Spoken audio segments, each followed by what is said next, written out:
You ever have one of those mornings where everything feels peaceful, right before your world flips upside down? That was me, a quiet Saturday, coffee gone lukewarm on the workbench, the faint hum of traffic in the distance, and the smell of chrome polish thick in the air. I'd been wiping down for an hour, losing track of time the way you do when you're in your element. That bike isn't just metal to me, it's therapy. A 2011 Heritage, black and silver, the kind of machine that catches sunlight like it's built to show off. The garage door was half open, letting in that crisp morning light that makes dust motes look like sparks. I could hear the neighbor's sprinkler ticking across the fence. Nothing out of the ordinary, just another slow morning for a 52-year-old retired vet trying to find peace in civilian life. Then I heard footsteps. Sharp, confident, not the lazy kind of shuffle you get from a kid delivering flyers. These were deliberate. I looked up, expecting maybe the mailman, maybe a neighbor.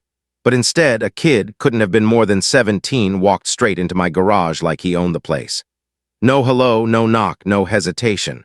Just stepped over the threshold and said, "Mr. Campbell, I'm here for the motorcycle." At first, I thought he was joking. I even laughed, that awkward half-laugh you do when your brain can't decide if it's serious or not. But the kid didn't flinch. Hair neatly trimmed, polo shirt with some kind of logo stitched on the chest, clipboard in one hand, manila folder in the other. He looked like a junior lawyer playing dress-up. "Excuse me," I said, still holding my rag. He didn't blink. "The HOA board has determined that your motorcycle violates community vehicle standards under Section 427. You're required to surrender it within 24 hours for approved storage." I just stood there. The only sound was the slow whir of the ceiling fan. My sat gleaming under the fluorescent light, and this kid was telling me it didn't belong to me anymore. Something in his voice, calm, almost rehearsed, made my stomach tighten. I asked him who sent him. He said, "The board." Like that answered everything. He even had printed documents with highlighted paragraphs and little sticky notes. It looked official, I'll give him that. But what 17-year-old talks like an attorney? The whole thing felt off. Too polished, too confident. I watched him as he read off lines about vehicle seizure protocols and failure to comply. Words no teenager should use so easily. And for a moment, I wondered if maybe he actually believed what he was saying. I could feel my heartbeat thudding in my ears, the way it does when something's wrong but you can't name it yet. "You're not touching my bike," I said quietly. He didn't argue. Just looked at me straight in the eyes and wrote something on his clipboard like he was nodding my refusal for the record. That look chilled me. Not anger, not fear, just observation, like I was part of an experiment he'd already rehearsed. After he left, I sat on my work stool trying to make sense of it. The garage felt too quiet now, like even the air was waiting for the next move. I noticed a thin line of dust on my boots, the kind that builds up when you've been still too long, and for some reason, that's what broke me out of the daze. I needed answers. I pulled up the HOA website on my phone, scrolled through every section of their so-called compliance manual. Nothing, not one line about confiscating vehicles. Just parking rules, noise hours, lawn height, the usual suburban nonsense. And that's when the unease turned to something colder. If this wasn't about rules, then what was it really about? That evening, I found myself digging through old boxes in the corner of the garage, maybe out of nerves, maybe just needing something to do. That's when I saw it, my old military footlocker. The green metal was scratched and dented from years of use, the kind of thing that carries ghosts with it. I opened it, half expecting dust and old gear. Instead, tucked inside was a small black USB drive wrapped in foil and tape, labeled only with a series of numbers I didn't recognize. I didn't even remember putting it there. When I plugged it into my laptop, it flashed a password prompt I couldn't crack. Not a normal one either, encryption warnings, system locks, the kind of stuff we used back in the service for sensitive data. I stared at the screen, feeling that old instinct, the one that whispers when something's not right. A strange kid showing up with legal threats. A mysterious drive locked behind military-grade security. Coincidence? Maybe. But the longer I sat there listening to the creak of the cooling garage and the faint hum of the fridge in the next room, the more one thought settled heavy in my chest. Someone was watching me, and whatever this was, it wasn't about a motorcycle. That night, sleep wouldn't come easy. Every creak of the house sounded like footsteps. Every car that passed outside made me glance at the window. Around midnight, I finally gave up and went to the kitchen for a drink of water. The fridge light spilled across the floor, catching dust in the air. I stood there barefoot, listening. Somewhere outside, a gate hinge squealed, that sharp metal whine that cuts through the quiet like a warning. I went to the window. Nothing but the still shape of my under the carport gleaming faintly under the motion light. The air was still, but my gut was. The next morning, the sunlight felt wrong. You know when you wake up and your first thought is that something's already off, even before you know what it is. That's how it felt when I stepped outside.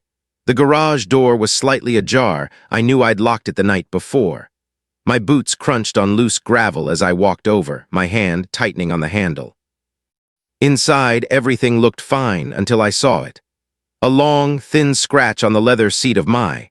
Not deep enough to destroy, but deliberate, a perfect, cruel mark running right across the center like a signature.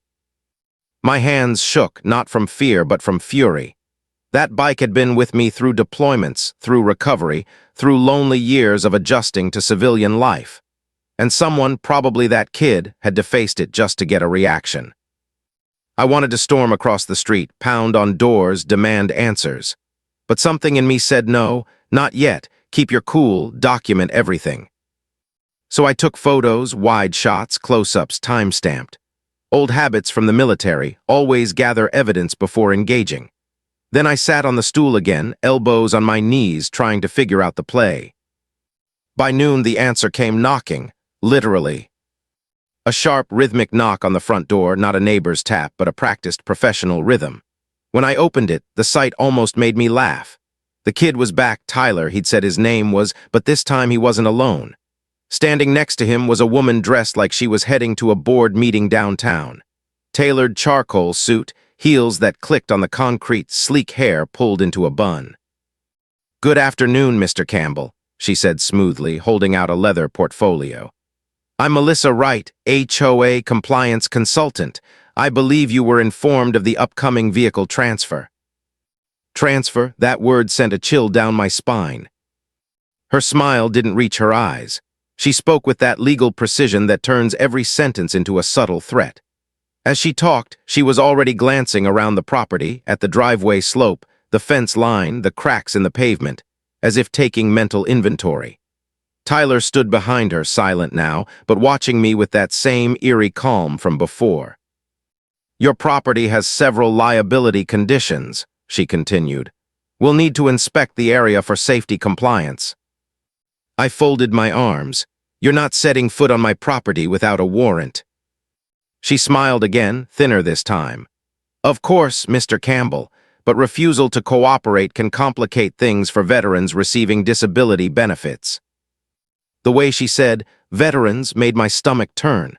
Like she already knew everything about me, my background, my service record, my benefits.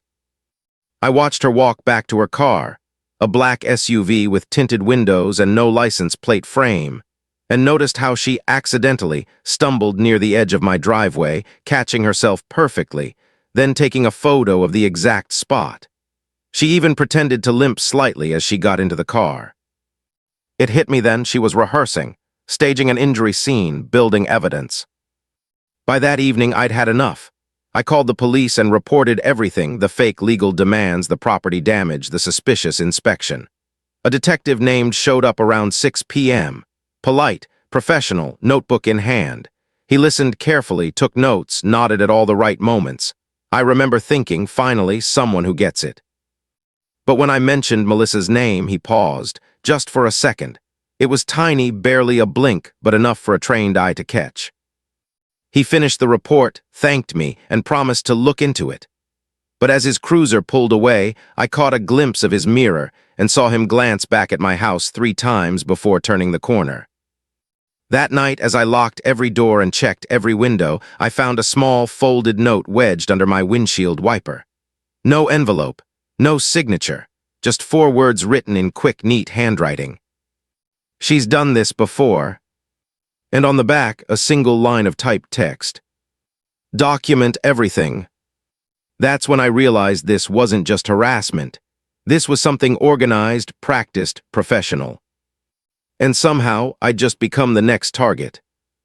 The morning after that note, I walked out to the driveway just as the sun was rising, that cold, amber light that makes everything look sharper than usual. The air smelled faintly of cut grass and motor oil. I sat exactly where I'd left it, but I couldn't shake the feeling that I wasn't alone. I stood there for a while, listening. A dog barked 2 streets over. A garbage truck rattled down the hill. Everything looked normal, but it didn't feel normal. The neighborhood had that strange quiet that settles in when people are pretending not to watch. Curtains move a little too fast, mailboxes stay open a little too long. By 10 a.m., I decided to check the HOA website again, just to make sure I hadn't missed something. Still nothing about confiscating vehicles. Still no mention of HOA storage facilities. But buried in the committee section, I found a name. Melissa Wright, Community Compliance Advisor. So she was official, or at least she used to be. The HOA contact number connected me to an automated voicemail that sounded robotic and unhelpful. I left a message anyway. Then I called my old buddy, Mark. He worked in the state attorney's office downtown, mostly handling paperwork and government contracts, or so I thought. "Hey," I said, "you ever heard of an HOA trying to seize someone's motorcycle?" He laughed at first, but when I told him about the fake documents, the surveillance photos, and the so-called inspection, his tone changed. "That's not standard procedure, Jake. Send me copies of everything." By the time I hung up, I felt a little better. Someone smart was looking into it, but that comfort didn't last long. Around noon, I heard tires crunching on the gravel again. When I peeked through the blinds, my gut dropped. Melissa was back, this time without Tyler. She had on sunglasses, a clipboard, and a camera that looked way too expensive for neighborhood inspection photos. I hit record on my phone and watched her from behind the curtain. She walked around the perimeter of my property like a real estate appraiser, crouching to measure cracks, aiming her camera at the roofline, the mailbox, even my car's license plate. She scribbled notes, muttered to herself, and then she slipped again, or pretended to. Only this time, she took 3 photos in rapid succession of the same spot before standing up. No limp, no surprise, just a smirk as she checked the pictures on her camera screen. It wasn't an inspection, it was a rehearsal. That evening, I called the detective to follow up. He said he'd received my report and was reviewing all available evidence. His tone was calm, maybe too calm. I asked if he'd spoken to Melissa. He hesitated, then said, "We're handling this delicately, Mr. Campbell. Civil matters often resolve more smoothly outside the courtroom." Civil matters. The words echoed in my head like an insult. Someone scratches my bike, trespasses on my property, fakes an injury, and that's just a civil matter. After we hung up, I noticed another piece of paper slipped under my door. This time, it wasn't handwritten, it was printed. A list of names, addresses, and dates. And every name had something in common, all veterans, all living within 50 miles. And next to 3 of those names, 2 words in red ink, settled quietly. I didn't sleep that night. I sat in the garage with the lights off, watching my front yard through the narrow window slats. The clock on the wall ticked too loud. Every sound made my heart jump. Around 2 a.m., headlights swept across my front lawn and disappeared. Probably nothing. Probably just someone turning around. But paranoia doesn't care about probably. By morning, I decided it was time to take control. I drove into town and bought a full home security kit, cameras, motion sensors, cloud storage, the works. I spent the next 8 hours wiring it all up. Every corner, every blind spot, every possible entry point. The hum of drills and the snap of cables filled the air until sunset. When I stepped back, sweaty and exhausted, the place looked more like a command post than a home. Cameras blinking in silent rhythm, little red eyes guarding every inch. And it paid off faster than I expected. The very next day, Tyler came back. Alone again, this time with a phone in his hand and that same eerie composure. "Just checking compliance," he said, like this was routine. But when I checked the live feed later that night, what I saw made my stomach turn. 2 cars I didn't recognize, one silver sedan, one black SUV, parked at opposite ends of my street. Both had tinted windows. Both stayed for over an hour. Every time I stepped outside, they adjusted their position. Zooming in, I could see what looked like camera lenses poking through half-rolled windows. This wasn't harassment anymore. This was surveillance. I sat there staring at the footage, that low electric buzz of adrenaline pulsing behind my ribs. My house, my street, my life, all under observation like I was some kind of target. And somewhere out there, someone was calling the shots. By the end of that week, I wasn't just uneasy anymore, I was angry. The kind of quiet anger that sits in your chest and won't let you breathe right. Every time I walked past I ran my hand along that scratch on the seat, tracing it like a scar. It reminded me what I was fighting for, my peace, my dignity, my right to live without being toyed with. But the world around me had started shifting. Neighbors who used to wave suddenly looked the other way. People paused mid-conversation when I walked by. Even the mail carrier started leaving letters on the edge of the porch instead of the box, like he didn't want to come too close. Then the online post started. It began small, a few concerned neighbor threads in the local community group. Someone wrote, "Does anyone else feel unsafe with that veteran on Birchwood Lane?" Another said, "He's always working on that loud motorcycle, seems unstable." By the next day, there were photos, blurry shots of me outside, standing in the driveway, holding tools.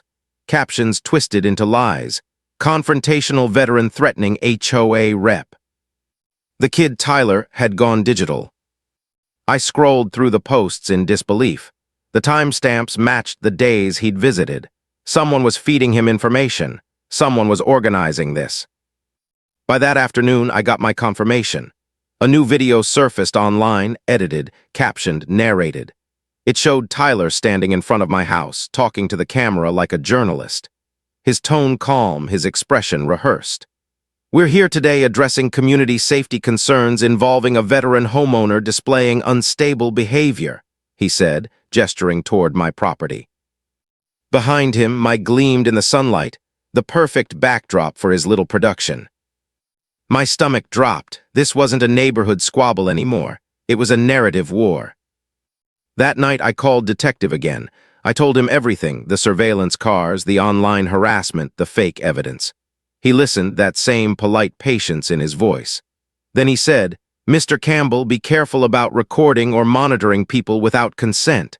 California has strict two-party consent laws." The words stopped me cold. I hadn't mentioned recording anyone, not once. So how did he know? When I hung up, my heart was pounding. The walls of my house suddenly felt thinner, like sound could slip through them. That gut feeling, the one I used to rely on overseas, came roaring back. He's not helping you. He's helping them. I pulled up the security footage from the night before, rewound, slowed it down frame by frame. And there it was, one moment where every single camera went black. 30 seconds of perfect silence. Then, when they came back on, Tyler was lying in my driveway, clutching his arm and yelling. I didn't touch him. I wasn't even outside. But on the footage, that blackout erased the proof. An hour later, red and blue lights flooded my street. Was the first out of the patrol car, acting like a hero walking into a crime scene. He rushed to Tyler's side, hand on his shoulder, voice calm and reassuring. When I tried to explain the camera failure, he raised a hand. "Sir, step back. You're making things worse." "Check the footage," I yelled. "It's been tampered with." He didn't look at me, he just waved 2 officers over. "Mr. Campbell, you're under arrest for assaulting a minor." The world went quiet, that muffled, ringing quiet that happens in shock. Cold metal around my wrists, my own neighbors filming from their lawns. Someone muttered, "Guess he finally snapped." They put me in the back of the squad car, my reflection broken in the glass. All I could think about was the irony, years serving my country. And now I was being paraded down my own street like a criminal. At the station, the questions came fast. "Why did you attack him? Were you angry about the inspection? Have you had previous conflicts with neighbors?" I kept saying the same thing. I didn't touch that kid. But they already had their story. That night in the holding cell, under that flickering fluorescent light, I stared at the concrete wall and tried to piece it all together. Melissa's fake legal authority. Tyler's rehearsed confidence, convenient involvement, It wasn't random, it was strategy. A coordinated system meant to destroy me from every angle, legal, social, financial. When they finally let me make a call, I dialed Mark. He answered on the first ring. "Jacob," he said, his voice steady. "Don't say a word to anyone else. I know what's going on."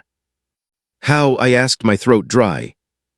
There was a pause, then he said quietly, "Because this isn't just an HOA scam, it's bigger, much bigger." The line went dead. And in that moment, sitting alone on the cold bench, I realized I wasn't the first person they'd done this to. And unless I fought back, I wouldn't be the last. They released me 2 days later. No apology, no explanation, just a stack of papers and a warning not to harass the complainants. The words stung like acid. Complainants. Like I was some danger to the neighborhood instead of a man trying to protect what's his. Outside, the sunlight was too bright. My eyes burned after 48 hours under fluorescent lights. I walked home through the quiet streets of my own neighborhood, feeling eyes on me from behind every window. A man I'd mowed lawns beside for years crossed the street instead of passing me. A woman pulled her kid inside as I approached. That's the thing about false accusations. The truth doesn't matter when the lie looks believable. When I got home, I found a new notice taped to my front door. Emergency HOA hearing scheduled. Possible property violations. Attendance required. I tore it down. My hands were shaking. Every nerve in my body screamed that they were tightening the noose. That night I sat in the dark, just the hum of the refrigerator and the occasional creak of settling wood. The house didn't feel like mine anymore, it felt like a trap. The cameras blinked in the corners, red lights pulsing like heartbeat monitors. I rewound the footage from the last few nights and started noticing patterns, same cars, same times, same people. Surveillance rotations, just like we used overseas. This wasn't harassment, it was an operation. My phone buzzed, unknown number. A text. The inspection wasn't for HOA compliance. It's for something much worse. Watch your back. I stared at it for a long time. There was no name, no reply option. Just that one warning sitting on the screen like a loaded weapon. That was the moment I stopped being a victim and started acting like a soldier again. The next morning, I drove to a warehouse supply store and picked up a heavy-duty case, enough space for tools, files, and hard drives. I organized everything. Photos of the scratch, screenshots of the fake posts, HOA letters, timestamps from the cameras. Everything neatly logged, labeled, and time-stamped. If they were going to try to ruin me, they'd have to get through my evidence first. Days turned into a blur of paranoia and focus. Every sound, every face, every passing car could be part of it. I started mapping license plates, tracking routines. The silver sedan, the black SUV, a white pickup that appeared at odd hours and lingered near intersections. And then, just when I thought I'd seen it all, something new appeared on my doorstep, an envelope. No stamp, no return address. Inside, printed photos. Photos of me. Taken from angles that no neighbor could manage, rooftop shots, telephoto zooms, timestamps matching times I wasn't even home. And to the corner of the top photo, a single name typed in bold. Detective. My stomach dropped. The man who arrested me was also the man watching me. I called Mark again. He picked up immediately. "Jacob, listen carefully. Don't confront him. Don't talk to the HOA. Don't post anything online. Just sit tight and keep collecting data. I'm sending someone to see you." "Mark, what's going on?" I asked. There was a pause, then his voice softened. "You're not just dealing with a corrupt detective. This is organized, and it's not just about you." He hung up before I could say another word. That night, sleep wouldn't come. Every time I closed my eyes, I saw the flash of camera shutters, the smug look on his face, the lifeless way Melissa spoke about veteran compliance. My body was exhausted, but my mind was in overdrive. I must dozed off sometime before dawn because when I woke up, there was a knock at the door. Soft, careful, not like before. When I opened it, a woman stood there, young, sharp eyes, plain clothes. She didn't say her name, just handed me a sealed folder. "Mark sent this," she said quietly. "Read it somewhere private." Inside were documents, real ones. Case files, court motions, financial records, all linking Melissa Wright to staged injury lawsuits against multiple veterans. The same names I'd seen on that anonymous list, all with settlements, all handled by the same legal firm. There were even photos of meeting Melissa outside a casino parking lot, money exchanged in plain sight. And then I saw the number, $85,000, a gambling debt. Suddenly, everything clicked into place. Wasn't protecting the community, he was protecting himself, covering his debts with dirty favors for Melissa's operation.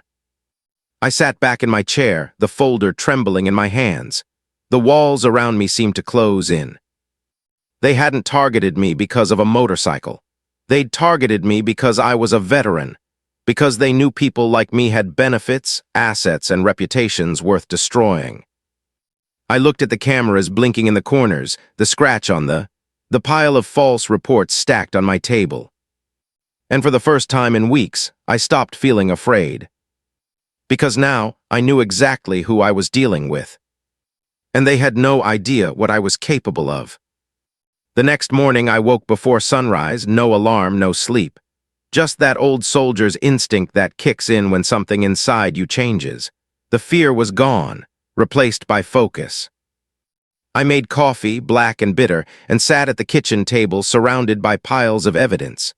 Photos, documents, printed screenshots, my own personal war map.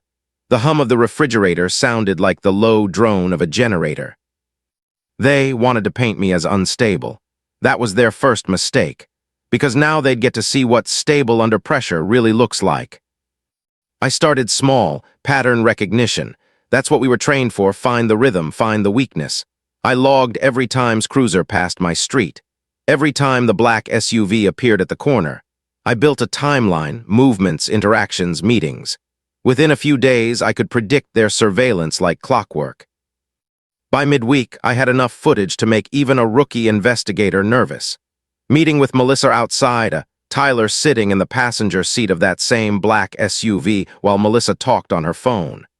The kid wasn't just being manipulated anymore, he was being trained. Late Thursday night, as I was reviewing footage, my phone buzzed again. Another unknown number. This time it wasn't a text, it was a video. It showed me walking to the mailbox, looking around, glancing at the sky. Ordinary actions, edited with ominous music and a caption. Unstable veteran exhibits erratic behavior. Posted online an hour earlier. Already over 1,000 views. I stared at the screen, my pulse pounding.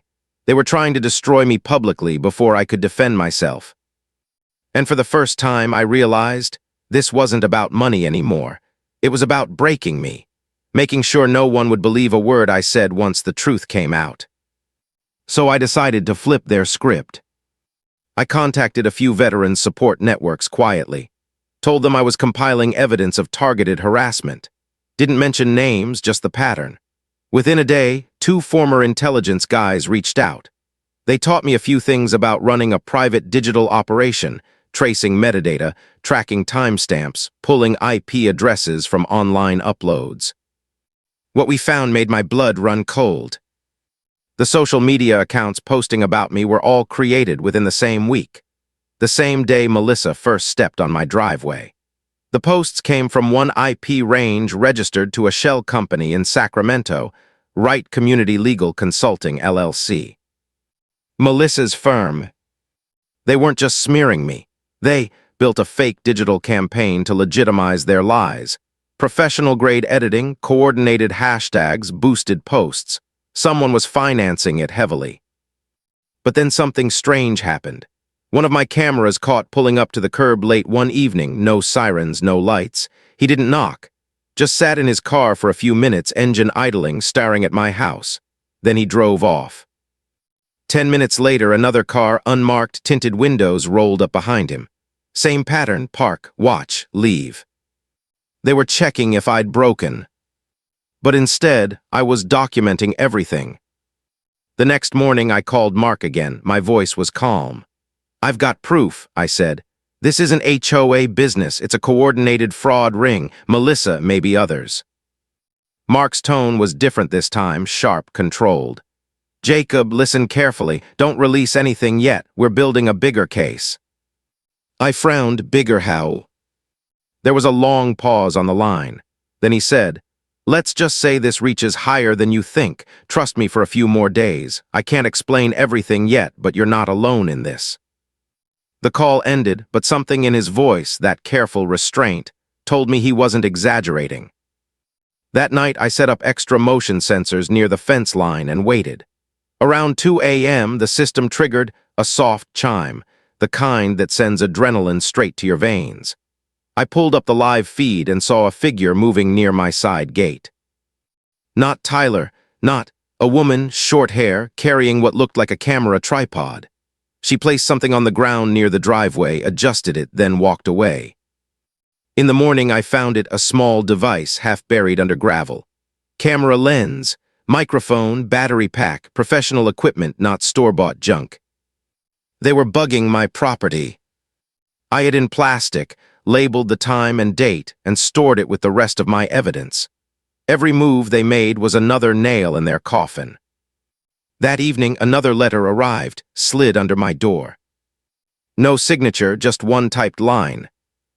If you want the truth about Tyler, meet me tomorrow noon, the park by the courthouse. Come alone. For a long moment, I just stared at it. It could have been a trap, it probably was a trap. But deep down, something told me this was different. The phrasing, the tone, it didn't sound like Melissa, or it sounded protective. And that's when I realized, whoever wrote that note knew things they weren't supposed to.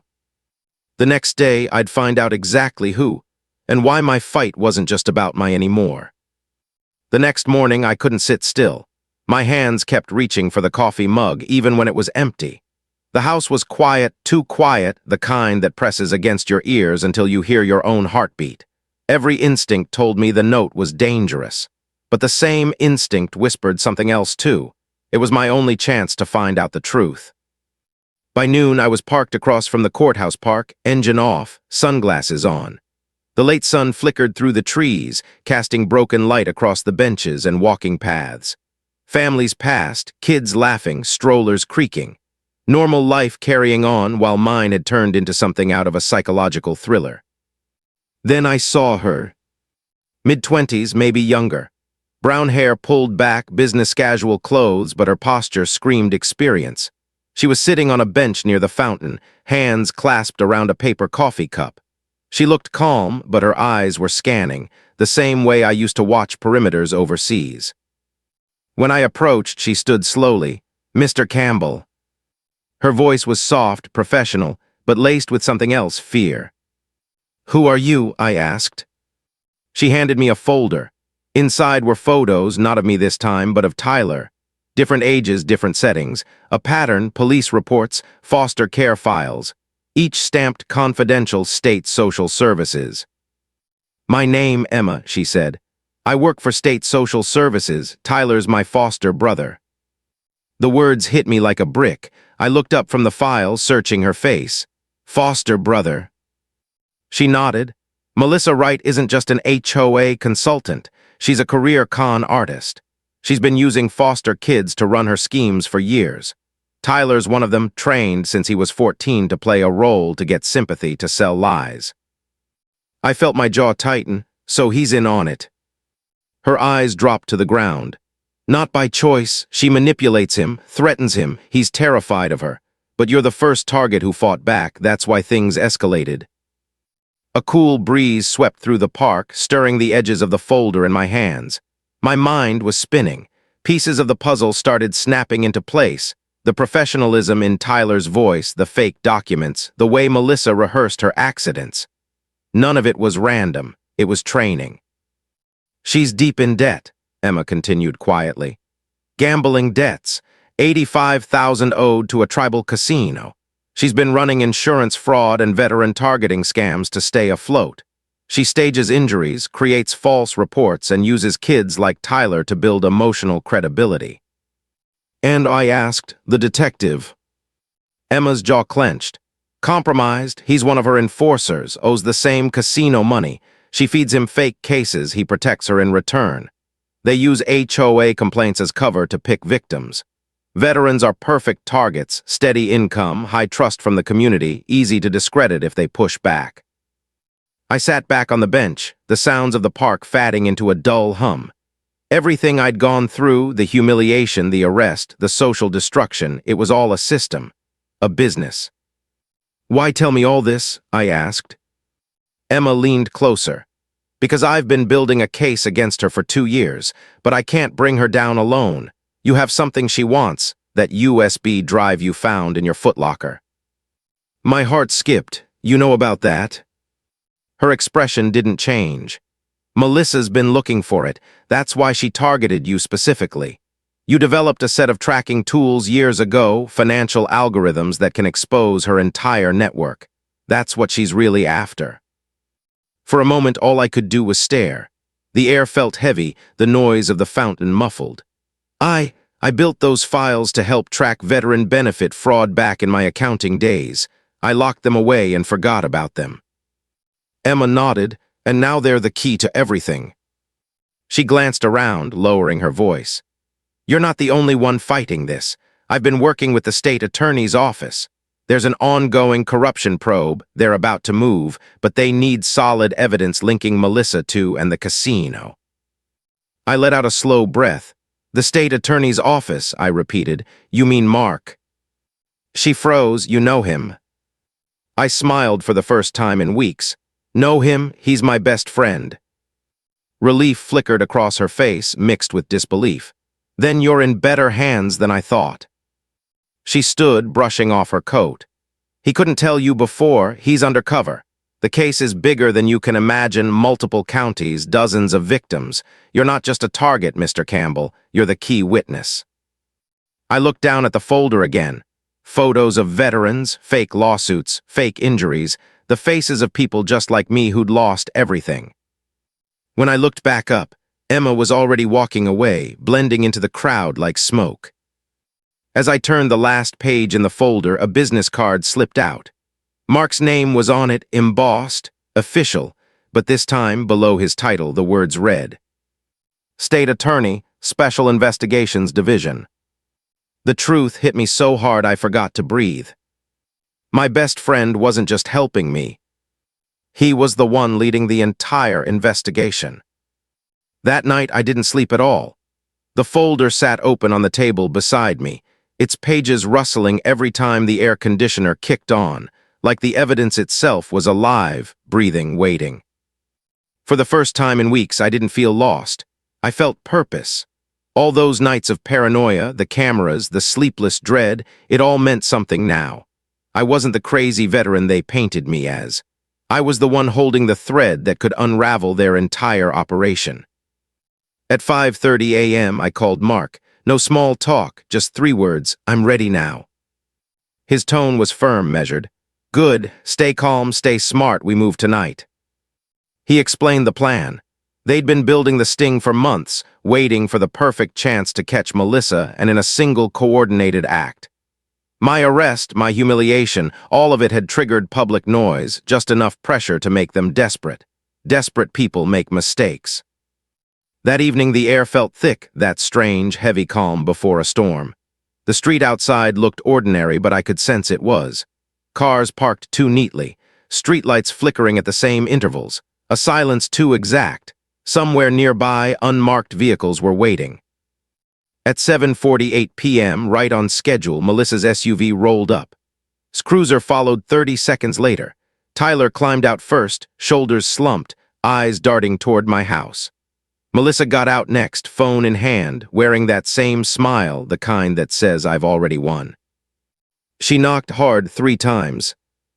When I opened the door, her expression flickered just enough to betray confusion. Maybe it was the calm in my face, or maybe she sensed the walls were closing in. "Mr. Campbell," she started, voice polished, rehearsed.